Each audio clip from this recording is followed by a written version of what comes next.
Welcome to the podcast for and about Colorado Springs. I'm your host, Brittany Felix, and every Monday through Friday, I'll be talking about a different aspect relating to the Springs, including upcoming events, restaurant reviews, local business spotlights, media coverage about the Springs, public works projects, local activities, answering your questions about the city, and much, much more. Be sure to subscribe to this podcast so you don't miss any of the updates, and also follow me on Facebook, Twitter, and Instagram. You can find links to all of those social media accounts at springspodcast.com/social media. The Colorado Springs podcast is proudly sponsored by Elevation Hydration. Elevation Hydration is the only hydration therapy clinic serving Colorado Springs, and they are dedicated to helping you elevate your life.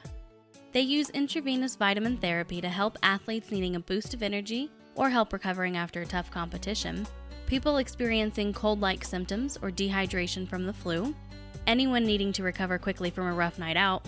I'm looking at you, college kids. And just anyone wanting a healthy alternative to preventative care. They have a wide variety of hydration packages to help address whatever your needs are.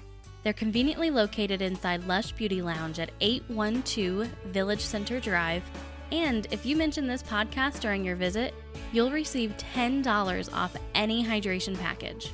To learn more about Elevation Hydration or to schedule an appointment, visit springspodcast.com/hydrate. Welcome to episode 18 of the Colorado Springs podcast. Today I am going to be talking about an issue that maybe not everyone here in the Springs faces, but certainly it affects a lot of people, and if you are considering moving to the Springs anytime within the next few years, it is something you should absolutely be aware of. And that is the issue of the I-25 corridor between Monument and Castle Rock. Obviously, if you live in the Springs, work in the Springs, play in the Springs, don't really go to Denver, this isn't going to affect you very much. But for the people who commute to Denver every single weekday for their job, this is a huge frustration. So it is no secret people are flocking to Colorado Springs and to Colorado in general, especially Denver. So obviously, that's going to put a strain on our infrastructure, and that includes I-25. Currently, right now, there are only 2 lanes each way in this particular corridor of I-25, heading north out of Colorado Springs, and that is just not enough to handle the amount of people that make that commute every day. This congestion is leading to accidents and frustration and unnecessary added time in a vehicle away from the things and the people we love. So there has been a push recently from a lot of different people to speed up the process of widening that corridor. It was originally a 10-year plan to get this done, which just is not acceptable.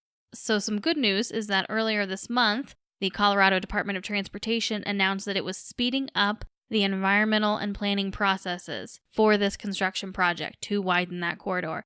So that is awesome. Progress is absolutely being made. Now, there are still some hiccups along the way, and even if everything goes smoothly, it's estimated to take 2.5 years to get ready to even start construction, and then another 2.5 years to complete the construction. And we all know construction never happens on time. I say this as someone who has a father who has run a construction company her entire life and who actually worked at that construction company for a little while in high school. That's just kind of the way things are when it comes to construction, especially construction on roads and highways and interstates. Now, if you follow this podcast on Facebook, you would have seen that I posted there was actually a meeting for public input on this project yesterday, which would be Tuesday the 24th. Now, if you don't follow the podcast on Facebook, I highly encourage that you do so that you don't miss these kinds of things. Sometimes I catch these events after I've already recorded my Monday episodes, so I have to share them out on the page. And you can easily follow it by just simply searching for Colorado Springs Podcast or going to springspodcast.com/Facebook. And then you won't miss out on these updates because I am sure this will not be the last public hearing for this project.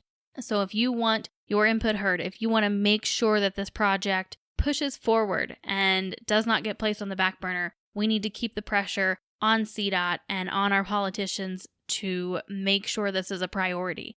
And the event for the public hearing on Facebook was actually created by a Facebook group called Fix I-25 Now.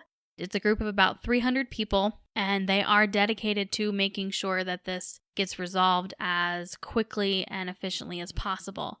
Now, there are still about $300 to $400 million that need to be obtained in order to complete this project, but they are well on their way to obtaining several million of that, and we all know that this process does take time. That's where the 2.5 years comes in to really get everything planned out. So if you want to stay involved with this, follow Colorado Springs Podcast on Facebook, and I will have a link to the Fix I-25 Now Facebook group in the show notes on my website, and you can find those at springspodcast.com/018. And again, those are the numbers 018. I'm also going to link to an article by the Colorado Springs Independent on their website about this so that you can get a little bit more information about the project and where these funds are actually going to be coming from. So that's going to wrap it up. A short episode today. I just wanted to make sure that you were aware of the progress that was being made on this issue that affects so many Springs residents and so many people who are considering moving here who may not be aware that this issue even exists. So if you are considering moving to the Springs and you're going to take a job in Denver or vice versa, make sure that you factor in this commute time, because right now, depending on the weather and what side of town you're on, either in the Springs or in Denver, your commute time could be 3 to 4 hours a day. And that's no small amount. That is a huge chunk of your life. And it's not likely to change anytime in the next 5 years at least. So definitely factor that into your decision. Again, if you want more resources, springspodcast.com/018. Thank you so much for joining me today, and I will see you back here tomorrow with yet another restaurant review.